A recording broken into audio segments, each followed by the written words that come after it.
শসা গাছের চেহারা সর্বক্ষণের জন্যে সুন্দর এবং সাবলীল রাখার জন্য কীটনাশক দমনের খুবই প্রয়োজন। কীটনাশক শসা গাছে কদিন ছাড়া কতদিন দেওয়া যেতে পারে বা দিতেই হবে, সেই সম্বন্ধে আজকে ভিডিও। নমস্কার, সুপ্রভাত। ফ্যামিলি কেয়ার ছাদ বাগান চ্যানেলে সমস্ত ভাই ও বোনেদের সুস্বাগতম। আজকে শসা গাছে কীটনাশক দমন সম্বন্ধে কিছু আলোচনা। দেখুন, এটা 10 দিনের শসা গাছ, পোকায় পাতাগুলো ফুটো করেছে, তা অবশ্যই এর দমন প্রয়োজন।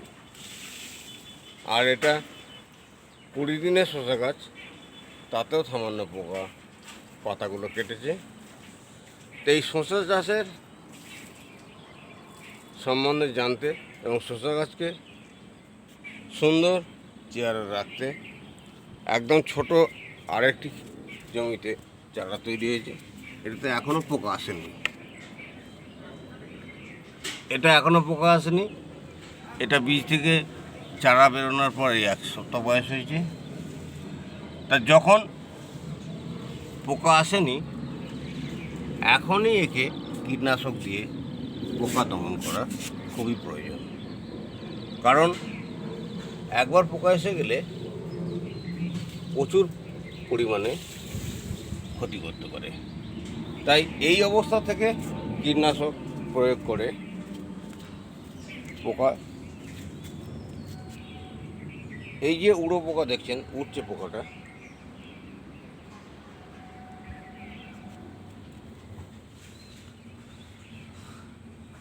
যখনই গাছ বাড়তে থাকবে সপ্তাহে 1 দিন কীটনাশক প্রয়োগ করুন। অর্গানিক কীটনাশক আমি যেটা প্রয়োগ করে থাকি, কিছুদিন আগে একটি ভিডিও দিয়েছি, এগ্রি 82 সপ্তাহে 1 দিন যদি প্রয়োগ করা হয়, অর্গানিক বেসিস কীটনাশক দিয়ে শসা গাছের পোকা দমন করা যায়।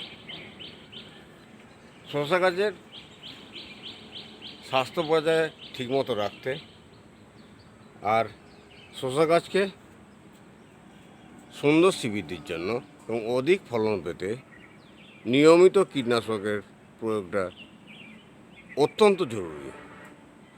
তাই আমি বলবো, সপ্তাহে 1 দিন এগ্রি 82 প্রয়োগ করুন।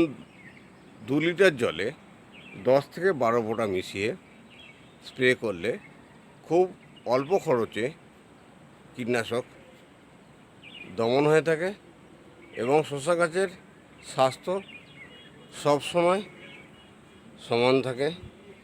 একদম ছোট থেকে বিভিন্ন স্টেজের শসা গাছ আমি প্রদর্শিত করছি। আগে দেখালাম একদম ছোট চারা, এটা মিডিয়াম চারা, আর এটা শসার ফলন আসতে শুরু করেছে। তাই কুশি ছাঁটাই যেমন নিয়মিত করার প্রয়োজন আছে, ঠিক তেমনই শসা গাছে কীটনাশক সপ্তাহে 1 দিন, পোকা লাগুক বা না লাগুক, আগে থেকেই প্রয়োগ করার প্রয়োজন আছে। এত বড় গাছটায় কোনো পাতায় কোনো পোকা নেই। দেখুন, একটু দেরি হয়েছিল, এটা পোকায় কেটেছে। এই ধরনের পোকা যদি পাতা ছিদ্র করে, তাহলে গাছের গ্রোথ কমে যেতে পারে। তাই গাছের গ্রোথ ঠিক রাখার জন্য সপ্তাহে 1 দিন এগ্রি 82 প্রয়োগ করুন, তাহলেই শসা গাছের অধিক ফলন পাওয়া যাবে। অধিক ফলনের জন্য যেমন জল দেওয়ার প্রয়োজন আছে, যেমন সার দেওয়ার প্রয়োজন আছে, তেমন কীটনাশক নিয়মিত দেওয়ার প্রয়োজন আছে। গাছে পোকা লাগুক বা না লাগুক, সপ্তাহে একদিন অন্তত কীটনাশকের প্রয়োগ খুবই জরুরি। তা যাই হোক, আজকের ভিডিওটা আমি বিশেষ দীর্ঘায়িত করব না।